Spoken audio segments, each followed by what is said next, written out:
ठरलं तर मग पुढील भागाचा प्रोमो. आता प्रोमोमध्ये आपण पाहणार आहोत की अर्जुन आणि पोलीस इन्स्पेक्टर गंभीर चर्चेत असतात. अर्जुन म्हणतो, सायली जेव्हा आश्रमात आली तेव्हा ती थोडी मोठी होती आणि खूप ट्रॉमामध्ये होती. म्हणूनच मला वाटलं तिचे आईवडील कदाचित तिला हरवले आणि त्यांनी मिसिंग कंप्लेंटही नेली असेल.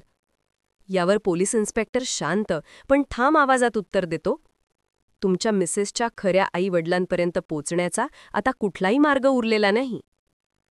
घरी परतल्यानंतर अर्जुन तन्वीच्या गाठोड्याबद्दल सायलीला सांगतो. सायली विचारात पडते आणि हळूच म्हणते, जर माझ्या लहानपणीच्या गाठोड्याचा थांगपत्ता शोधायचा असेल तर एकच मार्ग आहे. सायली तो रहस्यमय मार्ग अर्जुनच्या कानात सांगते. दोघे एकमेकांकडे पाहतात आणि म्हणतात, ठरलं तर मग.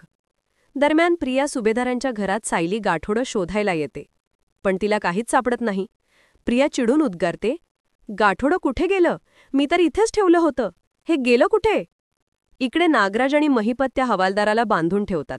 महिपत खवळून म्हणतो, बघितलं नागराज शेठ, पाटलाला पोलीस रेकॉर्ड सापडलं, पण त्याने ते शर्टात लपवलं. तो आपल्याला कधीच देणार नाही म्हणतोय. तो पुढे हातातली बंदूक उगारत म्हणतो, सांगा नागराज शेठ, कुठली मोडू या हवालदाराची तंगडी? थांबा, हीच मोडतो. आणि नेमक्या या रोमांचक क्षणी हा प्रोमो संपतो. भेटूया पुढील भागात. तोपर्यंत नमस्कार.